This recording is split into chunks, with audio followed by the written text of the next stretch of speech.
महामहिम राज्यपालांच्या अभिभाषणामध्ये उल्लेख केलेला आहे की झाडं लावली, अनेक झाडं लावली, करोडची झाडं लावली. आता पुढचा टार्गेट 10 करोड झाडांचा आहे लावण्याचा. अध्यक्ष महोदय, मी ज्या सिंधुदुर्ग जिल्ह्यातून कुडाळ मालवण ज्या मतदारसंघातून येतो, सर्वात जास्त ग्रीन कव्हर कुठे असेल तर ते माझ्या मतदारसंघात आहे किंवा माझ्या जिल्ह्यात आहे. सर्वात जास्त ग्रीन कव्हर म्हणतोय मी. सर्वात जास्त ग्रीन कव्हर माझ्याकडे असून सुद्धा सर्वात जास्त लाकूड तोड हे माझ्याच जिल्ह्यात होते, बाजूच्या रत्नागिरी जिल्ह्यात होते. जर आपण झाडं लावायचं बोलतोय तर वन विभागाने याच्यावरती उत्तर दिलं पाहिजे. ह्या निमित्ताने नाही, त्यांच्या इतर कुठल्या तरी आयुध्यामध्ये. वन विभाग नेमकं आमच्या सिंधुदुर्ग जिल्ह्यात असेल किंवा बाजूच्या जिल्ह्यात कोकणामध्ये असेल किंवा उर्वरित महाराष्ट्रामध्ये असेल, नेमकं करतंय का हे आमच्या समोर आता साहेब प्रश्न पडलेला आहे. अध्यक्ष महोदय, तुम्ही झाडं लावायला सांगताय, तिथे झाडं तोडतायत, त्याच्यावरती कोणाचं नियंत्रण नाही, त्याच्यावरती कोण लक्ष देत नाही. अहो, त्या झाडं तोडल्यामुळे, ते जंगल रिकामी झाल्यामुळे ते जनावर आता खाली यायला लागलेत लोकवस्तींमध्ये. आता माणसांमध्ये आणि जनावरांमध्ये संघर्ष व्हायला लागलाय, जीव जायला लागलेत, शेतकऱ्यांनी शेती सोडली आहे.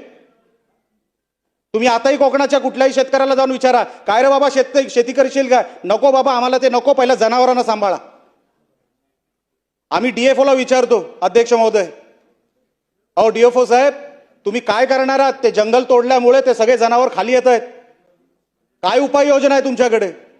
अध्यक्ष महोदय, एकतर ते जे काही डीएफओ भरले गेलेत ते सगळे अमराठी आहेत.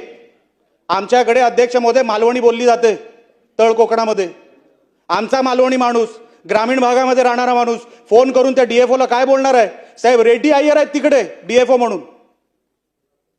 3 वर्षापासून रेड्डी होते, आता कोणतरी अय्यर आले. माझा कुठल्याही भाषेवरती काही आक्षेप नाहीये किंवा कोण कुठल्या राज्यामधून आला त्याच्याबद्दल आक्षेप नाहीये. पण साहेब, आमचा इकडचा मालवणी माणूस जर त्याला तक्रार करायची असेल, गवरेडा घुसला आमच्या शेतात, ह्याच्याबद्दल जर तक्रार करायची असेल, ती भाषा कळणार आहे का त्या तिकडे डीएफओला? अहो, तक्रारी देऊन सुद्धा त्याच्यावरती काय उपाययोजना होत नाही. अध्यक्ष महोदय, किती तक्रारी करायच्या? वन खात्याचा, खरोखरच वन खात्याचा टांगा पलटी झालाय असं मला आता जाणवायला लागलेलं आहे. कोणाचं कोणावर नियंत्रण राहिलेलं नाही. अहो, साधे बांबू लागवड, मी मागच्या कुठल्या तरी अधिवेशनामध्ये पण बोललो, त्याचे कोंब खाल्ले जाते, काही होत नाही साहेब. अध्यक्ष महोदय, काही होत नाही. या वन विभागाकडे इन्फ्रास्ट्रक्चर नाही. आम्ही डीपीडीसीचे सदस्य आहोत. अध्यक्ष महोदय, त्या डीपीडीसी मध्ये बसल्यानंतर फॉरेस्ट इन्फ्रास्ट्रक्चर ह्याची एक तरतूद आहे.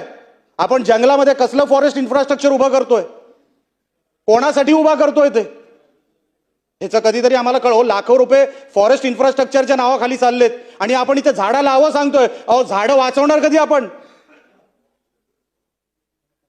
ती जंगल रिकामी होत चाललेत, कोणतरी लाकूड तोडून घेऊन चाललेलं आहे. आपलं काही नियंत्रण नाही. अध्यक्ष महोदय, ह्याच्यावरती सरकारने लक्ष द्यावं. महामहिम राज्यपालांच्या मनोगतामध्ये ह्याचा उल्लेख झालेला आहे, म्हणून मला हा विषय इकडे बोलावा लागला. ट्री कव्हरचा आताच साहेब महामहिम राज्यपालांच्या अभिभाषणामध्ये असाही उल्लेख आहे की जवळपास 15,575 करोड हे फायनान्शियल असिस्टन्स हे क्रॉप डॅमेजला देणार आहे. माझ्याबरोबर अनेक इकडे कोकणाचे पण आमदार बसलेले आहेत. साहेब, अजून पंचनामे सुद्धा साधे झालेले नाहीत. ते पंचनामे करण्यासाठी अध्यक्ष महोदय, किमान इकडे कोण जे काय मंत्री महोदय असतील त्यांनी पंचनामे सुरुवात करायला तरी आता निर्देश खाली द्यावे, कलेक्टरांकडे द्यावे आणि इतर. हो साहेब, साहेब बोलू की नको बोलू? साहेब, आपण कोकणातले आहात, ते पंचनामे सुरू व्हावेत याच्यासाठी आपण कलेक्टर आणि खालच्या लोकांना मुख्यमंत्र्यांच्या सांगण्यावरून किमान खाली आपण सांगावेत एवढी विनंती करतो आपल्याला.